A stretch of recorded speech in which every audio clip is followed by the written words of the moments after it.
episode of Loud About Nothing. It's me, your boy, the hottest dude in the podcast game, Sebastian Conelli. And as always, per usual, we got the cute boy himself, Robbie boy. Robbie, say hello to the beautiful people. Beautiful people, we need you to like, share, comment, subscribe. We don't do this up front. We need you to start commenting. We want to hear from the beautiful people. Comment on the YouTube, comment on the Instagram. Yeah, comments. Let us know if you're in the Spotify even. You could let us know via Spotify. Share with a friend. Throw it on the Instagram story. Share the episodes. If you like certain segments, you can send segments. Yeah, we need to grow this podcast. We're fighting the forces at B, which are algorithms that are owned and controlled by people we don't like. The forces of the entertainment industry, which is owned and controlled by people we don't like largely. Yeah. So we need the people. We need to start something with the people, and it starts with you guys. And I think people want, I don't know, someone honestly speaking about the what's going on in the world, how we feel about it, hopefully comedically. Yeah. So if you want this, please like, share, subscribe, because otherwise you're just gonna get lies and slop. I've been more conscious about what I absorb. That's good. I think that as a society, we need to start looking at what we soak in on these algorithms. Yes. Because at the end of the day, they want to make money, these algorithms, right? Yeah. So we can't go for the cheapest, easiest things to soak in. We are in a little bit of control, which we 100%. have to realize. We're in a little bit of control in this algorithm, right? It's because at the end of the day, they just want our, I don't know, data or to sell us ads, right? Yes. So, but we get to choose what we get to soak in between that. Yeah. And by you lingering on stuff that is Garbage. created by, garbage, absolute garbage created by AI, created by things that are just trying to evoke negative emotion inside you that are like trolling you to try to make you feel bad, you're going to continue to see that. And I've been down rabbit holes where I've done that. Yes. And I think that we have to realize that we have to take back the algorithm. Yeah, I don't know. Yeah, I don't know what we need to do. We need to create good art and hopefully reach it to the right people. I don't know if the algorithm will ever be a means to deliver it. I just think we have a little more control in that regard. Yes. And I think that we should be respecting that. Rewarding people that you feel like are coming from a genuine place. We as a people, I've been actively trying to do that. I've been like, when there's those split screen videos between like people talking and then like marbles rolling down a hill, I go, I don't do that anymore. Don't do it. I don't do that because that's not rewarding anything. That's just, we're not rewarding the artist. We're rewarding someone that has a AI video of marbles rolling down something. Yes. Right? So someone's trying to manipulate your brain. Yes. And so I've actively been trying to absorb stuff that isn't doing that. Yes. Which I think is good. Yes. And I think that it helps creators. Yeah, we want to support art. We want to support the truth. We want to support community, building community. I guess we could be doing a better job of building community. But that we encourage. That's why I wanted to start encouraging people to comment, talk, and like talk to each other too. Of course. Maybe we try to start Discord. I think is something that's popular. I had a Discord and someone hacked my account. Okay, so maybe we try to get back on that because it's nice. Yeah. I feel like I'm in the world and I talk to more like-minded people, and then you go on the internet and it's like, where are these people? Or like maybe people are just more reasonable in real life, and then on the internet, I don't know, they get taken away by whatever these algorithms are and off to their own corners. It's like, no, let's try to create community in all these places. Yeah. As hard as it is. But yeah, like, comment, share. And I think in general, I'm trying to really be I have to be an active supporter I have to actively not be supporting AI art. Oh, of course. And I just think that I don't know. I think a lot of people don't understand what that's doing to artists, and I think that's good that we tell them. Oh, that, yes. Right? I think that like as a person that is a creative type, we can't. The more that you're supporting AI arts, the more that you're taking away from people. Yes. The little that it gives you is only hurting you and actively hurting artists out there. Yes. Everyone does trends where they're turning themselves into different cartoon characters and stuff like that, or they're commissioning rather than commissioning an artist to take their photo or to commission someone to edit their photo for them. They're just using AI art for that stuff. Yeah. There are people that are creating AI to write things for them. There's AI dialogue that's happening out there. So I just think that, I mean, there's AI therapy. Which is, that's sad. I almost understand that more than anything else. The AI therapy. Yeah. Why do you understand that?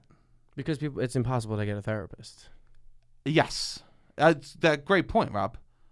It's impossible to get a therapist. Granted, you can't probably afford, if you can't afford a therapist, you can't afford a nice piece of art for your wall. No, yes. Probably not, but then just make something. I'd rather see you fucking go to Paint and Sip and put something like Me that too. on your wall and try I am done. than with an AI whatever. I actually am done criticizing art that is flawed in any way. Yeah. I don't want perfect art. Sure. I want to see bad art. Yes. I would rather support bad arts than perfect fake arts. I agree. We have to start giving it these fugazi arts. We have to be like, that's fake art. Yes. We have to start giving it a fucking name and saying no more. Yeah. I mean, artist comes from the soul. That's the whole point. The soul, it feels bad for the soul consuming AI anything, in my opinion.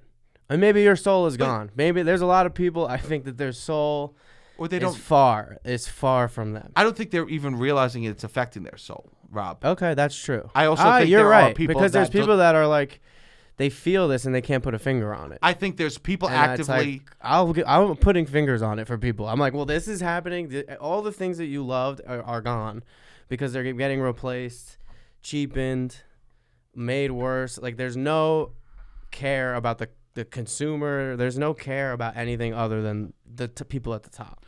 So everything that you're consuming is just deteriorating. Yeah. So, And I think that, like, people want to see this art.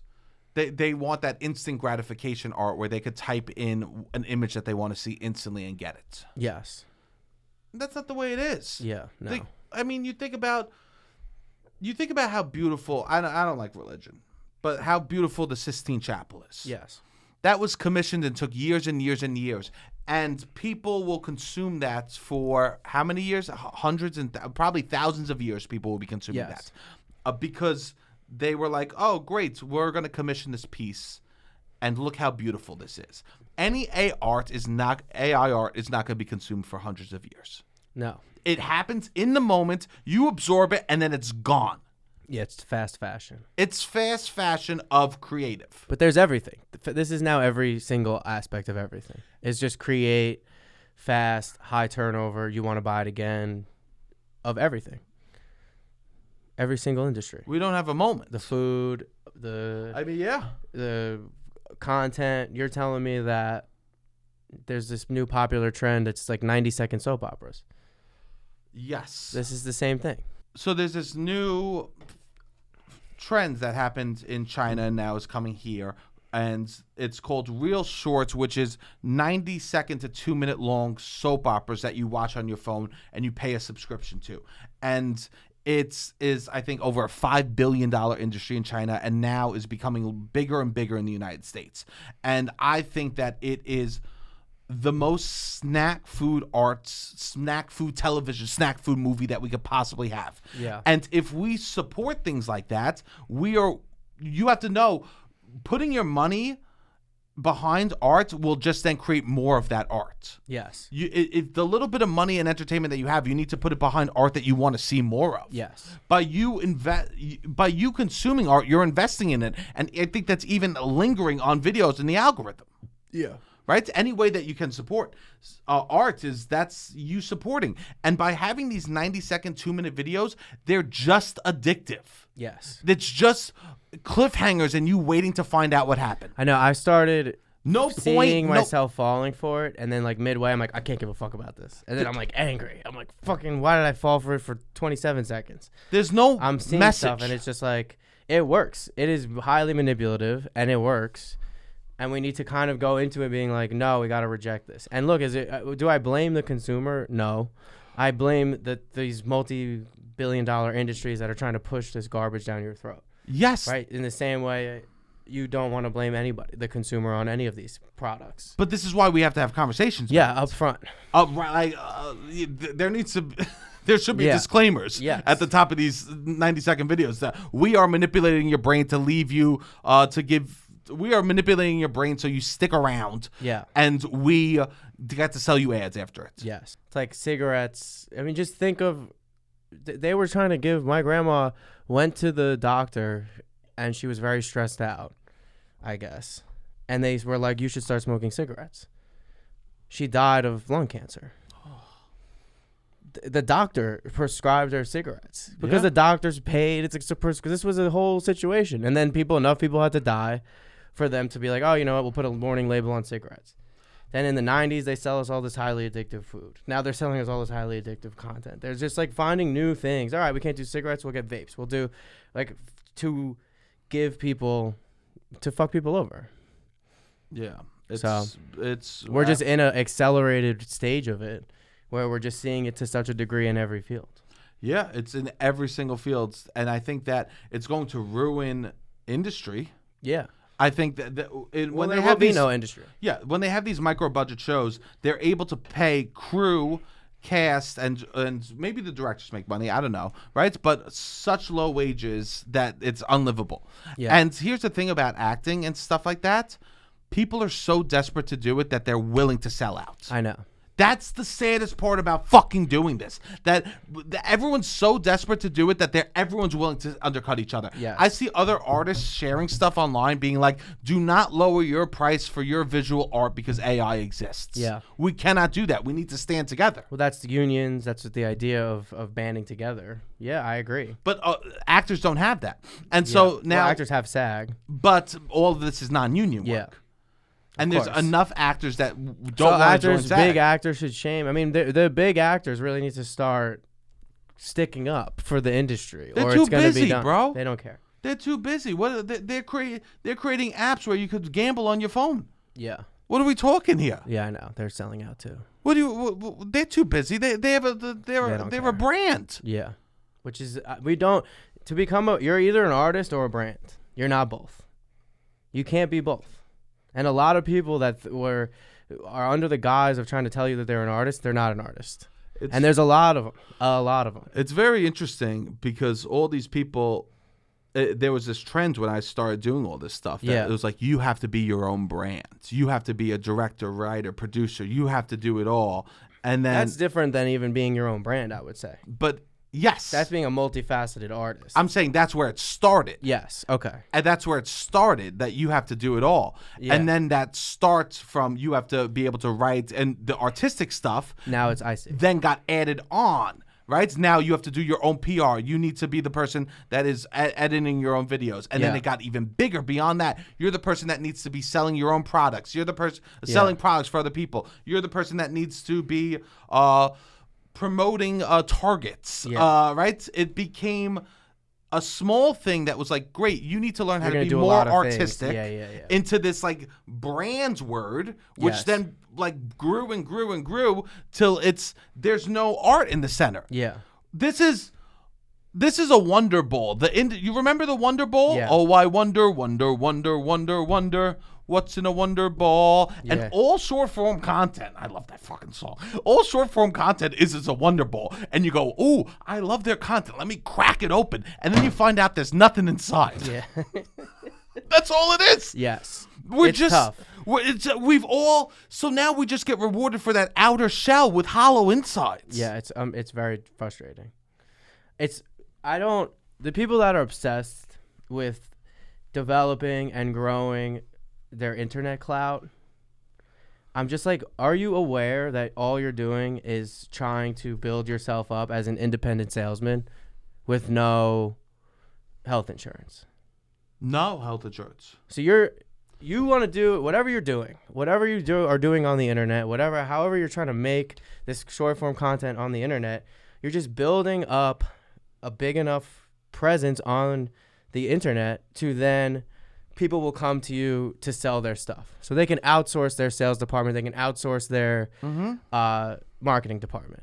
So they will cut their budget. They won't have to pay you. They probably had somebody on payroll, say, making $100,000, $150,000 a year. They can just pay now 50 creators $3,000, not pay anyone benefits, no 401k, no match, no Social Security, no unemployment insurance. They just can pay people whatever, and you think, oh, I'm doing my own thing. I'm having my own business. I have clout. People know me. They recognize me. All you are is a salesperson. If there's no artistic integrity behind it, I mean, we've had to sell things on the show. I don't like doing it. We're trying to sell you guys CBD, and we're like, we'll sell them lotion. We'll sell them. If you notice, we never sold a CBD product that was only CBD. We were like, they need to sell. Yeah. We're going to be honest. Like, I cannot sell people something that I don't believe in. No. So I believe in, all right, we want to sell minty lotion. That was like where we drew the line of how we would be able to work with the CBD company. We talked about, because I'm like, we can't sell them just CBD ways gummies. That we could sell, and we don't even do it anymore. And we don't do it anymore. And we because stopped we didn't want people. to. And we don't. But I want to just talk to people directly, and that's why I'm like, join the Patreon. I know it's $10 a month. It's tough, but this is what would keep real art and real art alive, or real. And not, granted, are we doing art? Are we talking about it mostly? But I know, and as they say, statues aren't made for the critics, you know. Yeah, for sure. But I also think you perform art every week. Multiple times a week. Multiple times a week. You are expressing yourself artistically. And you are thinking about this artistically. And you're every in day. Artistic projects. Every day. Yes. I'm thinking about art. Honora is art. Yes. And you were part of that. So it's like you're an artist for sure. And you think about this, and that's the side you view yourself on. And that's where I want to be on that side and too. I was always that side. Here's the thing. Like, before I even fucking understood politics, I would be like, I'm not going to go apply. I've said it apply to work at a late night show. What am I doing? I'll get a better 9 to 5 and make more money. That's a corporate job. I don't think people realize that. Working for a lot of these networks, the networks are on the same. People want to say Hollywood's so liberal. Hollywood's so liberal. Not really. It's all owned by. How is Hollywood liberal? Apple TVs, they're behind. The CEO of Apple's behind Trump. All these people that own the networks that distribute this are standing behind Trump at his inauguration. Yeah. Ricky Gervais had like a thing about that. About people who sign up for the Al Qaeda streaming network. Exactly. I mean, they do, basically. They're evil. Yeah, they do. I mean, for sure. And here's the thing. Disney, all of these corporations are not, they are not quote unquote liberal, care about the people, want power to the people, care about the working class. None of them do. So like when people say Hollywood's so liberal, I'm like, maybe there are people in Hollywood that are posturing as liberal. There are people in Hollywood that actually believe in this stuff. There are facets of certain things, but the power behind it is the same powers that be that control America, that really run the world. So a lot of the people that are criticizing, like when you're criticizing Trump, you're criticizing a system that all of this shit is complicit in. And here's the thing. Our food, our entertainment, and our travel, our every single aspect of our lives are plugged into the same core principles. Yeah. And we disagree with them. I don't know vehemently what to do at a certain, because I need something in that regard, you know? Yeah. And it's very frustrating because they all are owning everything. The people who they all want to be able to control the art. You can control the art. You can control the people. Everyone talking. We don't have nothing to fucking talk about right now as people. If you want to talk about something that isn't the most depressing shit in the world, what do you go? Oh, did you see Severance? Which is depressing. Oh, are you watching White Lotus? This is how we're like connecting with people. Yes. Because otherwise, if we start to get into the weeds of the world, then it's going to get pretty dark pretty fast. That's a good point. How are you doing? And how quick you go from TV shows to talk about that stuff, you know? Quickly, but at least it gives you one room of separation. And I was saying this to someone, so I did my show last night, and someone brought up some political stuff at the top of the show when we were talking to the audience. And afterwards, the guy goes, I'm sorry I brought that up. The audience didn't want that. I go, yeah, they're here. I go, what's nice about the improvs is that we don't have to talk about that stuff, and we could just escape for a little bit. Yes. I go, that's why everyone like got weird when you brought that stuff up. Yeah. Because everyone's here for escape. Yes. And sometimes, which is really nice about improv is because it's all in the moment, it's all in the room. A lot of stand-up ends up skewing political just because you're talking about the state of the world or commenting live in the room. Yes. No, exactly. The stand-up lives in the stand-up's head. It also exists online. Yes, very much so. Stand-up isn't done for the rooms. There are people that do that, but it's done for the internet now. But that was what I always loved about improv and going to see the shows. And improv isn't done for online. No. It's bad online. Yeah. which It's is done beautiful. for the people in the room, and it's bad sometimes in the room. But that's what makes it exciting. Yes, exactly. It's actually beautiful to experience bad art. Yes. Because then you chase the good art. Yes. Yeah, of course. That's what's so exciting about Bad it. art was always more inspiring to me than good art. Because I'm like, these people are having success and this is bad. And they believe in themselves. If I go to an improv show and it sucks, I'm like, oh, I could go do that. I should take a class. There's a need for me in this world. I go see you perform. I'm like, oh, shit. How does he do it? You're a magician. My friends used to call me like, well, who's that guy? He's fucking magic. Well, here's the thing also. I think that we're too accustomed to just experiencing the highlights of everything. Yes. Like, I think that laugh tracks ruin that for everyone because they expected every joke to be good. What makes jokes exciting is that some are bad. Yeah. And then it's like a baseball game. People like sports because they lose, not because they win. But that's why they get addicted to it. Yes. You know what that's not why they love it, but that's why they can't help but go back. The winning feels addicting. They're chasing the win. Yeah. It feels, of course, if you just lose and lose and lose, it's toxic. Yes. But like to chase, that was a great one. Like people will be like, I got to see that great show that you did. Yeah. I remember back in the day. This is interesting you say this. So I watch almost every Laker game, and I missed one this weekend, and I went back and I was like, started to watch the highlights, and I'm like, no, I just want to watch the game. I don't want to just see the highlights. You don't learn anything from the highlights. No. I don't know how the team did. I don't know what's working, what's not. You got to see the whole picture. That's what I like.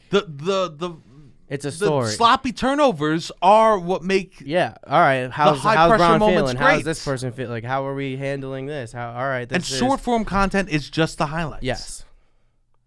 Yeah. Exactly. And that's all it is. Yeah. We need to start putting out flubs. Yeah. I mean, you need time with a character. I think that you can't. It's hard to create a belly laugh immediately on a short form content. Impossible. Yeah. You could create belly laughs over a period of time. Yeah. You and your friends can belly laugh easy because you have so much built up. You care about each other. You have past exactly. history. And caring about someone it helps that. Yeah, of course. Caring is so important. We don't devalue. Like a lot of people, when they leave comedy shows, they go, "I liked her. I liked him." Yeah, of course. More before they even say they were so funny. Yes. Like that will be the first. Who is your favorite? Yeah, who's your favorite? It's always favorite. It's liking. That's what's so weird about comedy stuff. Yes. Because it is laughing leads to loving. Yeah, of course. Which is beautiful in a lot of ways. Yeah. You know, it makes. And it's sad to see. We're seeing just like a deterioration of comedy, which is unfortunate. And these are the people that are like, comedy's dead. We're gonna bring comedy back. But I don't know. It's unfortunate to see. And it doesn't feel. What's the opposition? Who knows? I don't know either. There's not really much opposition to it because I don't think, like I said, I don't think Hollywood is liberal. Like I don't think at all. But I do think that they give opportunity to some really good artists. Yes, I do think that's what's complicated about this. But then you're just begging these evil people to be able to hopefully distribute something on their evil network, and they'll provide it and fund it. And you got to try to make. Yeah, it's a lot of making concessions, which maybe art was always that. Maybe art was always just trying to balance selling out and getting your stuff out. Yeah. But it's just getting harder and harder and harder, I think. Yeah, they're giving you less and less. They want artists to have less and less power. Even though I think we have all the power. I think we have almost all the power. But not in the world that we live in. Yeah. I do think people will reject the AI stuff, I hope. I mean, you're saying the new generation is... I'm worried about like kids, the iPad generation. And I hate to sound like an old man about iPad generations, but like... It would have to be like if they came into contact with someone like you, or they came into a show that would just... It would blow their minds. I can't even imagine. If you're spent consuming slop your whole life... I'm telling you, the more I do shows, the more I see people on their phone as I'm doing the show. Young people on their phones as I'm performing. Yeah. Which really makes you feel like a fucking loser. Yeah. And I don't think it's me. Yeah. Yeah, maybe interesting. But I do think that, like, so that stresses me out. They're making movies now where you could sign up and there's an app that you could, like, follow along on the app to give you stats and stuff as you're watching the movie. Stats or like information about the movie and stuff like that. There's going to. to This is horrible.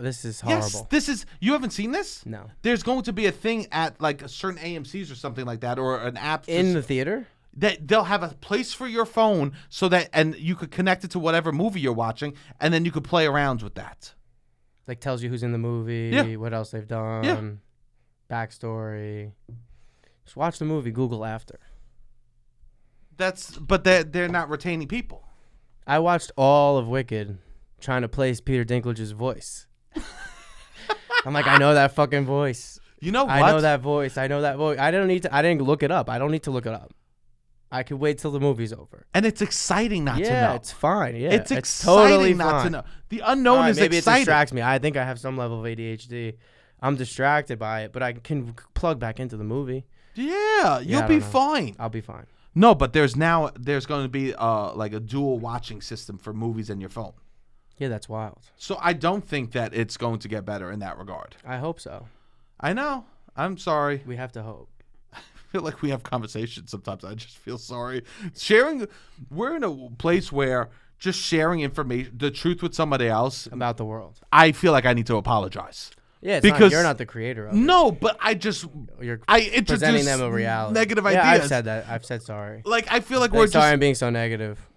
But then it's like, yeah, I feel you. I get there too. Yeah, I just have to say I'm sorry. Yeah. I'm living in a place where if I say anything I'm feeling, I feel like I need to apologize afterwards because it's just the vibes. Yeah. Some people are living their best life. But I think we're feeling it ahead of schedule, and people will feel it. You think so? Yeah, I think everyone will feel this. The top 1% in the country right now has a net worth of $13.7 million. And it's like, that's who's getting million. Wait, the top 1% has a net worth of $13.7 million. Yes. Oh, okay, go ahead. Which I'm saying I think a lot of people view themselves in the top 1%. They make a couple $100,000, whatever. They own an apartment in Park Slope, $1 million apartment, whatever. Wherever they are. Sure. That version of that in the country. And it's like, no, 13.7 million is the top 1%. And that's who's getting prioritized. And even beyond that, it's probably the top 0.1% that is going to get really, truly prioritized in this world. And as that wealth concentration continues to increase, the 99% is going to feel it more. So it's like, if you're in the bottom 99%, you got to start waking up and advocating for yourself a little bit. I guess. And stop seeing yourself. Be real with yourself. Most people, they have a couple $1 million. They're probably like, Trump's going to help me. Trump's going to help me. Trump's going to help me. No, I really think you're wrong. I think that you need to be in the 50 million. I don't think you realize the next tier and how the next tier works. He could probably say the names of everyone he's actually going to help. No. You think it's more than that? Yeah, for sure. Really? Yeah. There's over 2,000 billionaires. Trump maybe knows 12 names at a time. Oh, wow. I don't think he knows all his grandchildren's names. Yeah, you're right. I'm sorry. I don't think. So that's all. But are there people that understand that? Yeah, of course. I mean, go through all of the companies that run the world and type in who owns them, and it's going to be the same funds, the same private equity, the same hedge funds that own a lot of these companies. It's a very consolidated group that is kind of running things right now. And guess what? If you're listening to the show, you're probably not a part of it. No. And if you, almost everyone that listens to the show, your rich uncle or your rich whatever, they're probably not a part of it either. No. So it's just like, we got to wake up. And I guess, or it's going to be gone. There'll be no small business. There'll be no artists. It's like, hopefully artists, it's a struggle. I just see the way things are trending. Yeah. Because I'm not at a place of, it's interesting. I'm at a place where individuals think I'm successful, but I'm financially very unsuccessful. Correct. You know what I mean? Yes. Which is torture. Yeah. Emotional torture. I have friends that are, I have people that I don't really know that well DMing my friends, does Sebastian make the XYZ money? That's weird. And they're like, no, he doesn't make money. Yeah. It is very weird. You know? Is weird, yeah. Like, people are thinking I make money. I make no money. Yeah. And it's so I'm at this place and I am always constantly looking for what the dream is. Yes. And the more I search, the more dead ends I find. Yeah. The industry is not presenting a lot of good dreams. And then this is what it is also. Go ahead. I know. I'm sorry we're negative. Some people's dreams is to have clout. That's and be not my dream. famous. And hook up with celebrities and live a celebrity lifestyle. Yeah, I don't want that. That's the dream. Not creating art. Not making people laugh. Not bringing people together to make them laugh. They don't want to do any of that. The dream is a lot of people to be a Kardashian. I don't want that. And it's like, all right, maybe acting will help me get there. I just want to be in LA. I just want to be in New York. Go out to dinner, whatever. That's the real dream. That's not my dream. For a lot of people. They just want to be salesmen. They want to be independent salesmen. That's so sad. I don't want that. I don't want to sell American Express. I don't want to be a salesperson. That is not what I want to be. I don't want to be. I don't audition for selling movies. I don't. I want to interview. I would love to interview people I like and people whose vision I see and comment like, do this. I like doing this, and create narrative things would be nice. That's just so far out of the realm of possibility. I feel like right now, for us. Yeah. But I don't know. I mean, I'm thinking about that too. It's just like, what would I want? What do I need in the world? Try to be what I would want in this world right now. It's tricky. Which is tough. Because I want a lot of things. Sure. I want to laugh. I mean, I want good basketball content. The basketball podcasting industry, I think, is kind of whack. But that's a big conversation that's happening right now around sports and how it's covered. And really? Yeah, huge conversation. And you were talking about that for a while. For a long time. And now it's kind of coming to a head, which is good. It is good. I think it needs to come to a head. We can't live in this. We're in a golden age of grifting. Everyone is a grifter. How so? They just will say anything. They will say anything for clicks. They'll say anything for attention. Nobody has to believe in anything. There's no North Star of truth. It's just like, if I can get views, I can make money, I'll just keep feeding that. It's truly. And anybody can do it. And we should know that we're being grifted. Everyone, you're the victim of grifting all day. And we're not trying to, who the fuck are we grifting? What is our grift? I don't know. We have no grift. Gilmore Girls a lot. I even stopped. You watched the entire series, and I love it. Yeah, that wasn't something that I guess I even stopped talking about how much I like Target because I was fucking over them. Yeah, which is because you don't want to be an ad for Target. I agree, and I stopped going too. But like, remember when I used to talk about that shit? Yeah, and that went out the window. Yeah, I get that. Yeah. It's tough. Yeah. I don't know. Everyone has their own scheme, and they're trying to. I think we're learning that hate is pushing forward. Yeah, we want it to come from a place of love. LeBron's bringing back his podcast now because he covers it from a place of love. That's basketball. Great. And he's like wants to be celebrated, and wants the game to be pushed in a positive light. Talk about what are all the cool things people are doing. What is this athletic achievement that has never been seen before? The way how people play together, the synergy, the scheming, the strategy, all of that. It doesn't get talked about at all. Every day. It's like, what's Bronny James doing? I mean, a 19-year-old who almost died of a heart failure. You're not covering. Bronny James gets covered more than the MVP of the league because he provides clicks. Yeah, it's wild. It's like, what is going on? It's mental illness. Yeah, it's mental illness, of course. So it's like at a certain point, I mean, there's even people that are like the most Jordan, whatever, like slandered LeBron his whole career. They're coming out now and being like, it's really sad how they've used Bronny for clicks.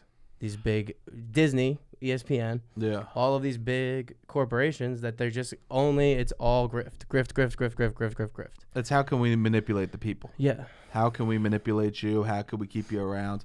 And he's just an easy. I mean, even people that are like I follow that are not political at all.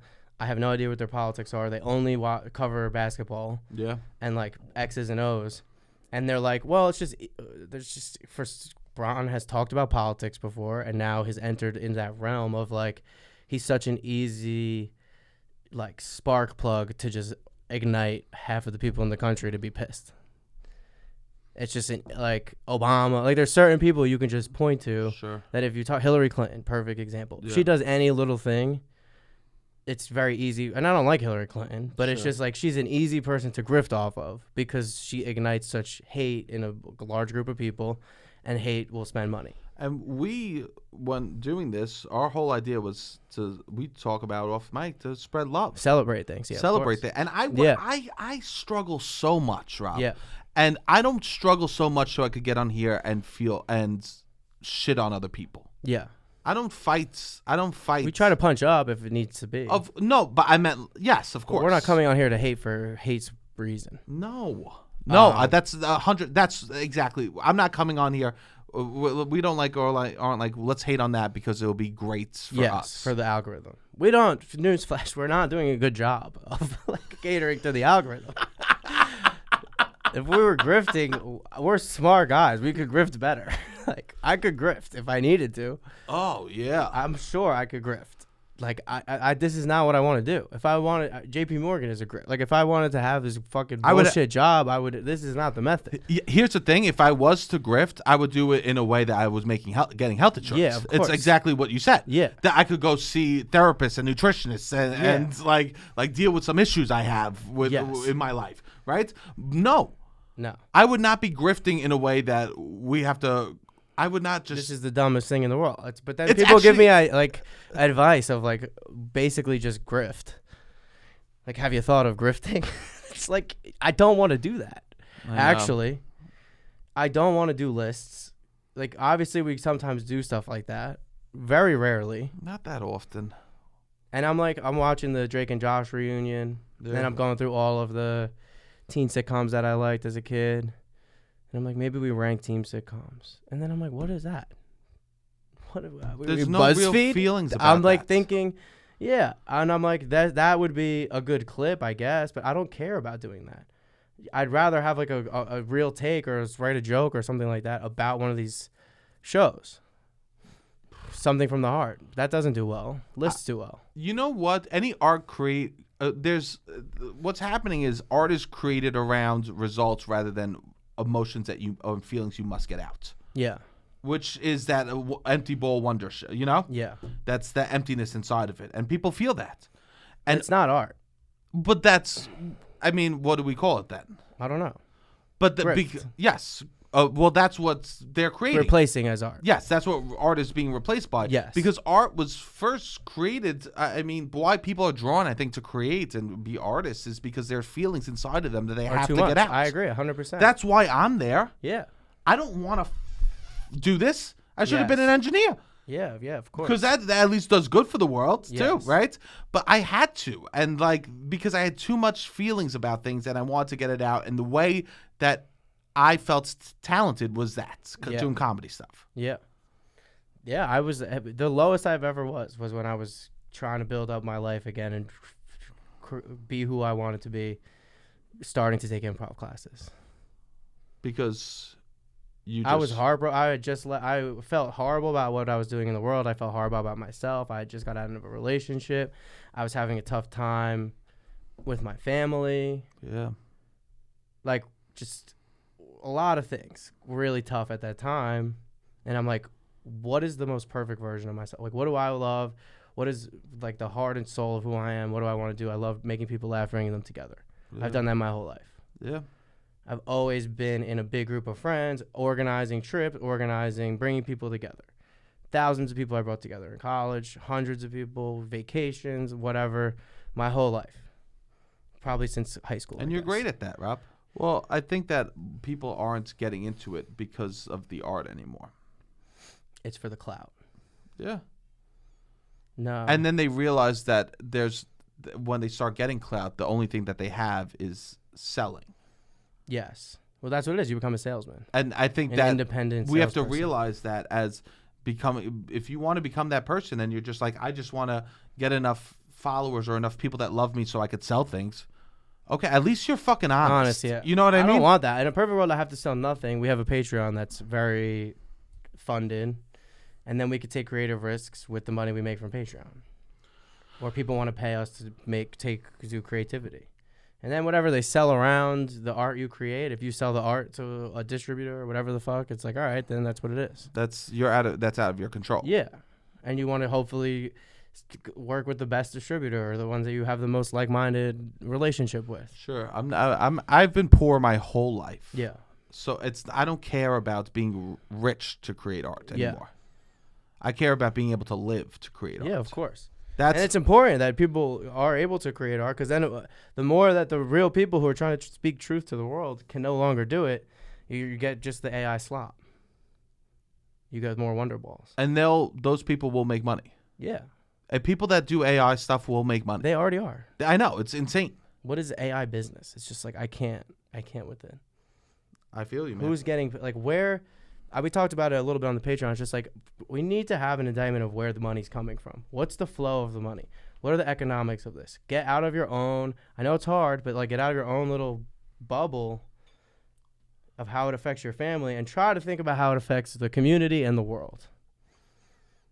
And if you're doing something that negatively affects that, do your job worse or not at all and collect a paycheck or try to transition into something that is helping the community. Granted, are they taking away these jobs? Are they making it harder and harder to survive, not plugged into their system? Correct. That's what's so hard about it, you know? Yeah. Especially people with families who have kids. And I'm not having a family. I don't have Sean one. Baker said this on the stage of the Oscars. He didn't have a family because he wanted to pursue the things and he couldn't do both. Well, that's where I'm at right now. Yeah. And I tell you, like, But I'm sacrificing this. So like I when get you go, that. you had the family. So then it's like, all right, so you are doing evil in order to have a family. But like we can't say that if I say that to someone You're not. Yes, who's just like a high level manager at Google Sure. or whatever the fuck, NBC Universal. If I go, all right, you just wanted to have a family, a selfish thing, so you decided to have an evil career. And granted, they didn't get into it evil. They probably thought it was going to be one way or the other, but like I saw the writing on the wall pretty early, I guess, when I was working at JP Morgan. That isn't everyone. Just to be clear. And I have parents that live close by. I have parents that pay for my education. And I had a crazy situation where I was living in a rent control apartment from people I knew that are from the area. Sure. That I had like a lot of connections in the area. So I'm lucky in that way. Yeah. The people that move here genuinely with a dream, that have no money, to New York and are trying to make it, I love those people and I have so much empathy for those people. And those aren't the people that I'm looping into these NYC influencer discussions. I would tell someone if they had a dream to create art, I would tell them not to come to New York. Yeah, I don't would need say to as much anymore. You don't need to. First of all, you don't need to go to New York or LA. You might as well live somewhere where it's a lot cheaper, and then you could just get by and then create. The thing that's helpful is you go to New York, they meet people like you. They meet people that are really good at this. It's like I wouldn't have gotten. I think I was able to get really good at improv relative to the rest of the world fairly quickly. Because people like you were there. I'm watching Sebastian Conelli perform once a week. I'm learning. He charges $25 an hour at the time to teach me improv. And I'm like, this is crazy. Like, I'm seeing up close. And then you just can lap people that are all around the world learning from much less talented people. Like, what are you looking forward to? What are you looking up to? Can I tell you what's happening, Rob? What? In classes I'm taking, people travel from outside of New York to take a class. To come for you. Yeah. Which makes sense. I think the last class I taught, there was like, out of 12 people, 4 of them were not from New York. Yeah. Living in New York. They're coming just for a few weeks. They're coming for the day and they're taking a train back. Yeah, that makes sense. That's like a 3-hour trip. Yeah. That makes sense. Yeah. I think that's more feasible. Because I do feasible. think that helps a person trying to develop talent. And it's a community. There used to be more of a community, but it's getting harder and harder to build community. Yeah. Yes. Just because of the expenses. People have to work. Yeah. You don't have as much time for community if you have to work all the time. No. And that's like my community now is at my job. Yeah. Which we have a little bit of a community. At your job. Yeah, for sure. There's a community around the people that I work with and then the people that I coach. Which is nice. Yeah, for sure. But it's just like you want to be able to do that outside of it. I would love to be able to have an event or like I used to have a show once a month. It's like you bring people together. There's some sense of community. There was a very strong community, I think, in the improv world pre-pandemic. Yeah, it was more. I mean, it was hard. Live theater then became a lot trickier. Yes. People don't have. I tell you, it's a different clientele. I could tell. Which happens. It's so tough, and I don't blame. The people for not coming that can't come out to shows. You know? Of course. No, not at all. Not for a second. Yeah. Quite the opposite. I feel for them, and I think that I do think that you are right when you do make sacrifices to create stuff. Yeah, of course. And it's fucking brutal. It is brutal. Like, a lot of these famous artists were never famous, which is tough. yeah. You look back on. It's like that's not how it should be. And we live in a time of so much stuff that it shouldn't be that way. And you know what's funny? So I got into comedy thinking like, this idea of being remembered. That idea is completely gone, Rob. Yeah. No one is remembered anymore because of how fast things move. Yeah. Some people, I guess, are breaking out. I don't know. What's the biggest piece of art that's recent that will be remembered? That's broken out. I don't know. It's movies, I guess. I guess the movies still stick with me. I think Honora will stay with me for a long time. Bad Bunny, I think, is a good artist. Yes. I mean, Bad Bunny's fighting the U.S. Army in his most recent music video. But he's independent. He's completely independent. He is not beholden to any industry. It's just, so the independent stuff is complicated too, though, because you need money to be independent, to create independence. Yeah, which he was just, I guess, lucky. He was in Puerto Rico. He had no choice but to be independent. No music industry. He kind of like the industry's faults created his independence. Yes. And the fact that he didn't live in America and he was able to build community and he got really popular in Puerto Rico. It was multiple things happening at the same time. At a time where that genre was blowing up. I mean, they did such a good job of creating strong community in Puerto Rico. The artists supporting artists, hopping on each other's tracks. People that had made money in America came back, gave to the youth to try to build some infrastructure of music and artistry on the island. It's a small island also. Yeah. So it's like people are taking care of each other, and it's almost off to the side where it's not like this American capitalism is always seeking to exploit every aspect of it. They kind of were able to go under the radar. Now, not as much. No, not now. Like Bad Bunny wouldn't be able to rise. I do think that great artists are going to come. A lot of them are going to come out of America. Yes, that makes sense. I really think that because if you're going to get scooped up so quickly because you're so desperate here, into the system that you're not going to be able to really truly create. You're not going to. Lady Gaga can't make a video where she's fighting the United States Army. No. She's doing her newest music video sponsored by MasterCard. People told me that was like a workaround for her to premiere her music video at the Grammys. But it's just like, I don't know, at a certain point. But it's like, all right, well, sure. I don't know. I don't know what the answer is. But it's still... I do think that it is people building together in communities. When everyone thinks about like great times in arts, they in artistic moments, like even if you go all the way back to the Renaissance, it was creators creating together. Yeah. Right. You go back to 90s hip hop in New York. Of course, exactly. If you go to SNL cast, because the original cast is those creators creating together. It is this idea of people working and collaborating together to create stuff. That's great. And I do think that like that moment in Puerto Rico did help. They all lifted each other. Yeah, absolutely. And I think that when places are owned by bigger companies, and which now he's almost the industry. You would rather be with Bad Bunny than Universal if you're Puerto Rican. Of course. You want to be under his stuff. Like you want to be working with him, which is nice. He's been able to create the industry for himself there. But that's very difficult to do. Impossible. Yeah. And you know it's sad? So everyone in comedy would always go, Joe Rogan's doing that. Which he kind of was. For a moment, until it his powers for evil. Yes. He sold out the average American man, too. Yeah. Oh, most of Joe Rogan's listeners are in for and he's kind of switching his tune a little bit.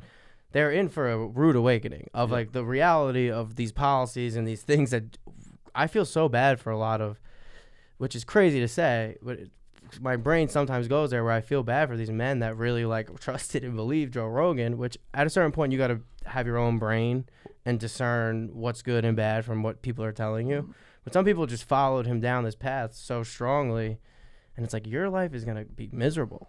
Like you are going to feel the effects of this hard, and it's just like Joe Rogan's not going to be there to save you. Joe Rogan's not going to be there to help you. He's in Austin. He's like, I'm just an idiot. I don't know. I'm just an idiot. That's his big excuse. I know. Which he's like now talking about how we need health insurance. I saw Bernie retweeting him. Yeah. So it's like, at a certain point, maybe Rogan will be like, oh, he'll change again. But it's just like these people's lives are going to get hurt. Yeah. You need people to listen. Yeah. That's the secret around all this stuff. That's the grift. Yeah. Meanwhile, I'm not thinking about. I think about who receives this, obviously, a little bit, because I don't want hateful people to be like loving what I'm doing. So it's like, all right, you don't want to create that, but I'm not trying to be. I don't know. I'm not trying to grift and be like, well, I gotta win these people back over. I'll say that we'll do this. We'll win them over. We'll do this. That also is like the internet creates that. Yeah. More. Yeah. I think in the past you could create art, put it out, and step away from it, and not even like see how people receive it, but not be completely affected by every moment. Yeah. How they receive it. Yeah, you get constant and instant feedback, which isn't even good feedback. No. It's not. No one. The algorithm is not a real art critic. I can't with people that if you're not getting views, you're the problem. No, I disagree. I disagree completely. As someone that we've put out hundreds and hundreds of videos. 200 million views plus on socials, and I would never say that. I know that you're the problem. But there are people that are doing that, and these who does it? Those people that are selling how to create videos. Yeah. It's insane people that there's a whole business online of people telling you how to go viral. That's like a new masterclass kind of thing. Which is just, what's the goal? That's what it comes back to. To be an independent salesperson. That's what you are. Yeah. You're just an independent salesperson. Yeah. Who is at every turn selling out your audience. Can I also tell you something, Rob? I think that as artists, having to put stuff out constantly diminishes art also. Yeah. And we're a part of that problem. Yeah, we put out a show every week. We don't want to be that. No. I like the podcast. Podcast is not necessarily art. No. No, I agree with you on that. Yeah. But I like doing a podcast. It's nice to have a weekly show where you talk and the world happens. We're affected by the world. We get to come on here and talk about it. It would be nice if we could live more, because then we have more to talk about. I went out to a nice restaurant this weekend. I don't have much to say, but I'm like, you go out, you have more stories, you consume people. But who's the type? You walk around Manhattan, there's a lot of people you don't even want to fucking consume. Yeah. What are my takes on them? I got nothing good to say. Yeah. I know. It was almost easier when we were in Staten Island. Yeah, for sure. Isn't that crazy? Yeah. We could do more. We could do more? Yeah. You mean on Staten Island? We could go out. Yes. Yeah, you could go out. At least we were going to Dave & Buster's, and I was slamming fucking Kung Fu Pandas nonstop. We could go to Dave & Buster's more. I've thought about that. Like, I'm home on a Friday night. I'm like, maybe I just run over to Dave & Buster's. Pop a shot real quick. You know what's hard? You know what's hard for me? Dave & Buster's by yourself is tough. Oh, to be caught at Dave & Buster's by yourself is it's one of the most cringiest, embarrassing things you could be. Yeah, what do? Do you say, "Oh, my buddy's in the bathroom"? You lie. You lie. That's a moment that's appropriate to lie. Okay. You go, "Oh yeah, hold on." No, yeah, I'm in the back. You just start a lie as soon as you see the person. There's certain scenarios that it actually would be negative for you not to lie. Okay. It would be harmful. The other person wants you to lie so they don't have to feel bad for you. Yeah. Just move on. They just wanted to be like, yeah, my buddy's just left. I was just trying to rack up a couple more tokens before leaving. That's what you have to do. Okay, that's what my buddy just left. My buddy just left. Because then there's no way to fact check it. No way. Yeah. No, there's zero check. You'd be like, oh yeah, my buddy just got out of here. I was playing a couple more games. I should leave too. You know? Yeah. Yeah, you have to do a lie in that. There's some moments that you lie for them, not even you. Yeah. That's not that just so then they don't have to go.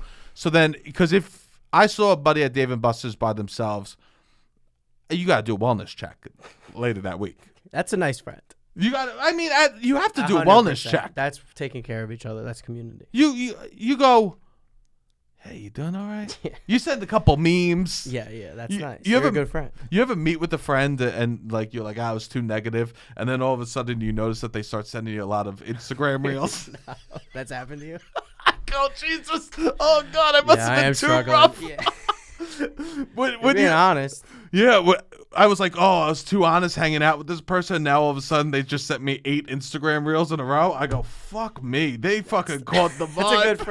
That's a good friend. Honestly, they care about you. A great friend. Yeah. That's a person being like, hey, bro, you got it. I believe in you. I believe in you, buddy. Right? That is good. But no, I have not done that. But I've thought about it. Yeah. I mean, for me, the last time I went to Dave and Buster's was when I won the decanter set. So I don't know if that's hard. It's hard to go back. You know? Yeah. Like It's how many fun, the times games are fun. how many times you gotta climb Everest? Yeah, I guess you're right. Yeah, you're right. One It's a of good date spot. Not for me. Okay, why? Dripping You get too into sweat. it? It's like It's still fun. Maybe a third date. Fifth date. they have to know. Here's the thing: they have to know that I don't sweat in other situations before I go to Dave and Buster's. People sweat. That's all right. Nah, Rob, It's about you, how you feel. I feel uncomfortable. Yeah. I would say It's this. more about that. I would say this though. The funniest I ever am is probably a little bit sweaty. That's good. Why? I'm uncomfortable. Okay. And then you're funny. Yeah. I'm like, let me be extra to distract them from the reality. The sweat. Whenever there's something slightly You're a bad in magician. reality, that's when the magic comes. The charm comes out. Yeah. A little bit of sweat will get me to a funny place. That's good. A lot of sweat, I'm done. Okay. Once I see they notice the sweat, Then you're done. let's call it. Okay. I think they noticed this. No. But in your head, they don't. No, not when I could keep on charming. Yeah. That's nice. Yeah. Yeah, so I guess Rob and I look and we go, what's the future? Yeah. I don't know. Share with a friend. But I don't know. I mean, this was not the funniest episode. Maybe we come back, try to make things funny. SNL this weekend. Mikey Madison. Shout outs. We love Mikey. Queen. Yes. Queen. Love it. Fellow twin. Fellow twin. I'll tell you this. Fraternal. Mikey, the most I relate to Mikey, one, we're both in Nora. Yes. That's the thing I relate most to her about, Yes. right? So you go, oh, what do you have in common? Did you work with her that day? She was there. She was there. She's in her trailer. No, There's not even a trailer. No, she was just. She You just guys- wasn't close to me. She was just standing around. She was there. She was standing around, not coming over. I get it. Yeah. There was no need for us to talk, and I respect that. So you didn't speak? No. Okay. You spoke to the two guys. Is this a moment where I should lie? No. You spoke to the two guys. Yeah. We hung out. We were. I told you, sitting in the tow truck, hanging out. Yeah. Because it was cold. Yeah. Okay. So then you're all together. We're hanging out. Maybe I said hi to her. I don't remember. sure. I'm sure I said hi. Yeah. Like a hello, but nothing. You know. She's not involved. She doesn't want to. I'm not going to force anyone to. You know. No, for sure. No, that's not who I am at all. But ways that me and Mikey are the same. Okay. One, both crushing it in Nora. Crushing Two, it in Nora. both have fraternal twins that when people see the other person, they go, no, no, you too? No, I don't know. How? What? What is this? Okay, that's a good one. That's a good one. That's what we have in common. Yeah, people don't know how to act. People don't know. People go, oh. Well, my least favorite thing about being a twin is when someone goes, well, she look like you in a wig? I don't know. People say that. All the time. Rob. That's weird. All the time. Everyone goes, well, she look like you in a wig? I go, and I say this. I go, jerk off to something else, you loser. I go, why don't you find something else to jerk off to? I go, if you want to, just jerk off to me then. Yeah, I guess. Right? They want an excuse to do that. Will she look like you in a wig? No. I go, no. She does not at all. We That's look weird. very different. Yeah. Which is great. I don't know. Maybe people just didn't. I grew up with a pair of fraternal twins in my friend group. Yeah, So people it wasn't didn't get that. I don't know. people. That's not weird. And then to me. people say this. They go, I find this is a thing I heard all the time. They go, I find twins creepy. Okay. I go. What do you want me to say? Yeah. I go. Me and my sister aren't even identical. Yeah. It's impossible. I don't know. And I go. I mean, I know identical twins too. I don't find it creepy. No. That's weird. Well, they go. Well, you look alike and you share thoughts. Do you share thoughts? Rob, Identical twins? how? How would that be possible, Rob? I guess even your siblings, you have like your siblings, you can communicate. Me and you, I'm sure if we're out, we could communicate without speaking. Well, that's shared experience. That's So, time like, with someone. Speaking. Okay, so they're saying like Supernatural. You and your sister will randomly be thinking about lobsters out of nowhere, halfway across the globe. Yes. Okay, that's different. Yes, that's what they're thinking. Okay, I don't know. Yeah. I don't know where they hear this from. Horror movies. Yeah, I guess. I I guess so. But yeah. So Yeah, me and Mikey both were in a Nor. Both have our twins, and the person goes, "Oh," and we both did comedy shows this weekend. Big three. A couple more people saw ours. A few more. But I saw. So you saw the guy Morgan Wallen. Yeah. He walked off, and he posts, "Get me to God's country." In front of his private jet. In front of his private jet. So Morgan Wallen walks off SNL, goes to his private jet, and posts on his Instagram story, "Get me to God's country." And it's so frustrating to me that we reward cowardly behavior as this like masculine guy energy, where people will be like, good for him, you know, he really fucking told SNL. And it's like, why?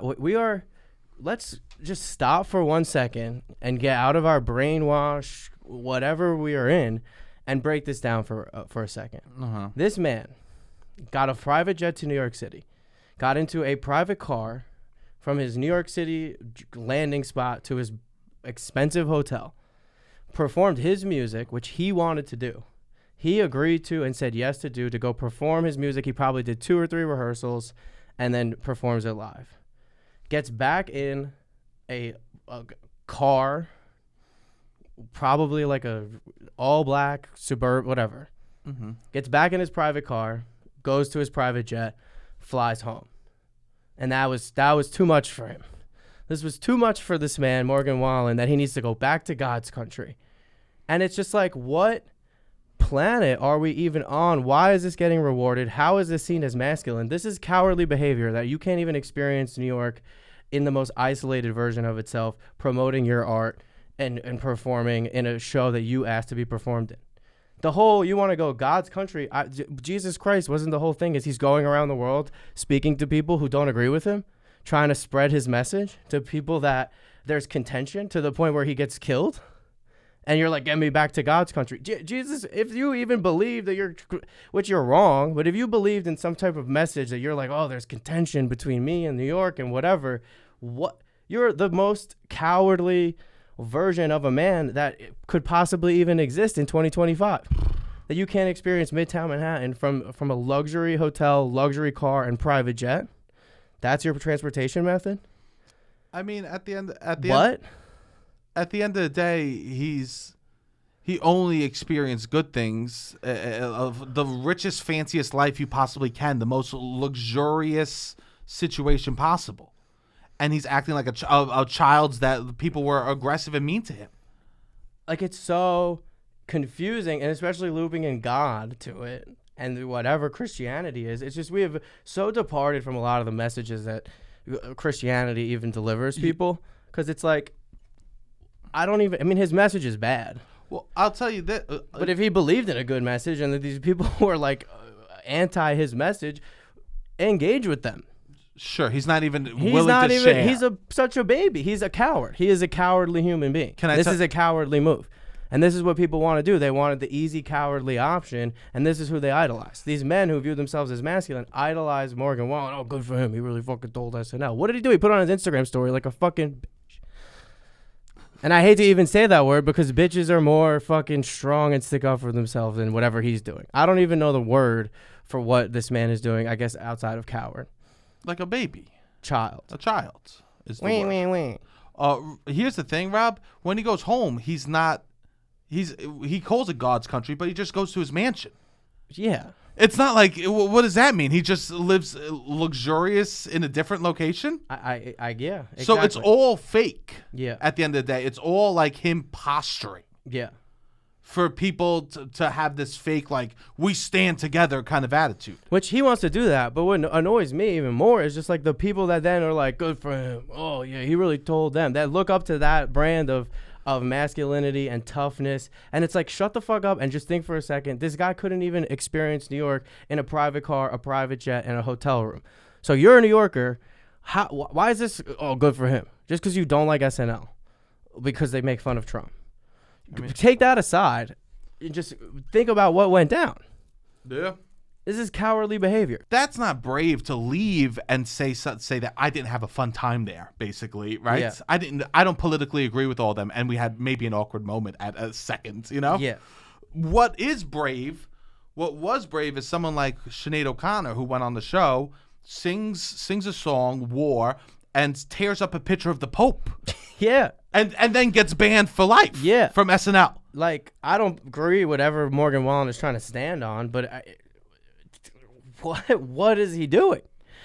What is this? There's no level of sticking up for yourself. There's nothing to be branded as masculine about what he did. And there's nothing even artistic about what he did. No, zero artistic. He has no artistic. His song is Last Night We Let the Liquor Talk. Yes. That's his song. But here's the thing. It can be artistic. I guess you're right. I don't want to take that away from him, You're right? You're right. Because Last Night We Let the Liquor Talk is something that is a human experience You're right. he's sharing with You're someone. right, actually. I'm sorry. No, I agree with you. No, I agree with you. Because I don't want to, he should just stick to that. Yes. He shouldn't leave, and this is where social media then becomes a problem for everybody, right? Yeah. He does something that makes the people that love him think that he's standing by with them, standing strong with that side of the country. No, he doesn't care. Right? And rather than Sinead O'Connor came here and literally was being her is Irish and it's so complicated with that religious aspect over there, and stuck up for herself. Yes. And got banned from the industry and had actual gall. I don't know if that's the right word. That is the right word. Because does it mean ball? Like, I don't know. Machismo. Yeah, or some level of fucking sticking up for yourself. And the man, that is admirable. And so, in my mind, he did this because he's a coward and 100%. needs his audience. He's a coward and he's pandering. And he's grifting he's pandering. you. That's he's grifting exactly you. it. He's grifting you. He's pandering. He goes, don't be mad at me that I did SNL. He goes, this is what it is. He goes, I did SNL. I know some people think it's liberal. It's not. I know some people think not it's liberal. That liberal. But here's the thing. I know I did Barely. SNL. But afterwards I go, oof, I didn't like it. Yeah. That's all it is. Yeah, it's pathetic. Because he goes, don't be mad at me that I did it. Yeah. That's why he fucking posted it. I bet you he has zero feelings about it, because why would he? Yeah. He sat in his fucking fancy apartment, went into 30 Rock, sang a song, and went home. Yeah. And to use Jesus or God as a method of like justifying it, and then you unpack one layer of it, it's like, what would Jesus do? Not that. Not that. And I'm never someone who's really asking myself, what would Jesus do? But when you bring Jesus into it, let's call it what it is for 1 second. Well, I mean, and there's a lot of these fake Christians. Yeah. And it's just like, what is your actual North Star? Well, capitalism? Because that's not what the religion is teaching. Yeah. And that's what a lot of people's North Star is. They've allowed to be co-opted this brand of Christian capitalism. And it's just like, I can't with you either. Well, because when you start bringing religion into it, then it's offensive if you're against it, you know? Yes. Because they feel like they're Well, that's exactly. That's what it is. It creates their shield of yes. No, exactly. So, but these people have been co-opted and conflated, and it's just very like, I'm calling it out. I don't give a shit. That would be real. Like, if somebody goes on and actually criticizes the government, or actually criticizes NBC Universal, or actually criticizes things that are happening at SNL, that would be brave. Punch left. And here's the thing, Sinead O'Connor did art, and that's why I still remember it. I don't know anything else about her. Yeah, it's one of the most iconic and memorable SNL performances of all time. Yeah. And that will go down in history. And Morgan, no one will fucking remember for a second. This will be news that I don't agree with what Kanye did, but like, Kanye wore the MAGA hat and just stayed around and was like at least standing in his shit. Like, he has other issues. I'm not saying it was a good thing, but at least this is a completely morally bankrupt like loser. And granted, Kanye's whatever he is, but I have more somewhat respect, whatever you want to call it. Kanye did it because of emotions he has, not because he's scared and cowardly about what his fan base. He doesn't care about his fan base. No, he'll light his fan base on fire. Yeah, he doesn't care. And one thing about Kanye, I don't think he's a grifter. No, he's not. He's more of an artist than a grifter. The church stuff is a little bit grifter. I think he believes it. Yeah, whatever. We don't need to talk about this too much, but he's not doing good things in the world at all, and he's causing a lot of negative. And I don't want to stand. I'm saying I'm standing by him, but I'm just like, I don't know. This is just so hard for me to even get down any type of logical track of like following this man. Well, he's just a coward. He's a coward. That's it. Absolute coward. And we should remember, it frustrates me that everyone talks about it too. Yeah. Yeah, and we are here. Yeah. But that's okay. But It we annoyed actually me. have feelings I'm about trying it. to like Yeah. call it out because you call these men out in real life and they don't really know what to do. In person. Yeah. Yeah. Whatever their brand of masculinity or that they view as tough, if you reframe it, A, girls will think you're funny, and B, they are flustered. Yeah. And if you could try to do it in a light way, but you call this out, and it gets rewarded It's tough. because it's real. Yeah. So, I don't know. But that shit annoys the shit out of me. Oh, get me back to God's country. You are pathetic. Coward. And we need to call cowards cowards. Yeah, and also shows need to book people. Yeah, yeah. We need to figure out. I don't know why SNL's trying to pander to a right-wing audience. I know why. Yeah, I guess you're right. Because More people. Because Lord Michaels is Republican. Well, but also, like, yeah, that's also part of it. also, they get more viewers. Yeah. They want more viewers. Everyone wants more views. If they actually connected with the group, the people, they would get more viewers. But this is an easier way. They're trying to play the middle. Nobody wants the middle. It's not funny either. The middle. I don't think good comedy exists in neoliberalism, as we're saying. Yeah. It's hard to have good comedy. Is punching out of that. We need to make fun of the stuff that's going on in the world, not just reenact it. Yes. Or And you that's just what's completely happening. don't talk about Yeah, it. or don't talk about it, which is another. Which is fine. Which in go the some ways. improv route. Yeah. Just make absurd, wild, funny characters. Too that character can based. just, exactly. And SNL at its best Is was that. it was character based. Yes, it was not trying to comment on the world. When it was in the 70s, it was political. That was great. You know what I mean? When it was all these like underground artists that came together to create like something political like together. Great. That's why people remember it. The 90s, people remember because it was all silly characters. And even like the 2000s with Amy Poehler. It was now in a little music they added in. They could ramp up some of what they were doing. Silly. It was silly. I'm on a boat is probably my favorite And SNL we need silly too. sketch. We have episodes of my like generation, not like a Chris Farley, Will Ferrell. But we need silly. I mean, it's hard to we have episodes like this, but also I want to do silly things. I've talked about how important that is. Yeah, of course. We have an SNL sketch on the table. I know. My inspo. All of his are funny. Matt Foley. Yeah, love Chris Farley so much. And people don't even remember him. And I remember switching my brains when people don't know. Oh, my God. So I shouldn't be doing anything to be remembered anymore. Yeah. Like, the longer you do this stuff, the more that you Well, you want to. I mean, ideally, the motivation is to create what he did for you. That's beautiful, Rob. That doesn't exist right now. It's okay. It just doesn't. There's nobody like Chris Farley that's popular. No, I mean, there's people that we like that are like him. Somewhat. The Detroiters guys. Yeah, Tim Robinson is funny. I'm excited to see his movie. Me too. I'm very excited to see his movie. He's inspirational to me. Yes, he is inspirational. He's inspirational to me. Danny McBride is very funny. Yes. New season of Gemstones is very funny. Check it out. If Danny McBride, he's great. But check it out. Beautiful. Well, thank you all for listening. And we appreciate you. Yeah, we appreciate you a lot. I mean, this is why we're still going. And tell a friend if you're feeling this sadness around what's going on in the world and the slow deterioration, and people in your life are also, we want to try to create a community around this. We want to try to build. We'll be back funnier next week. Yeah, I promise. And if anyone knows Discord or any of that, let us know. DM the podcast, or send a message to the podcast. We appreciate you if that's a way that you could help the podcast. Be like, oh, this is a great way that you could connect community. We appreciate information too. Beautiful, Robbie. Hit the music.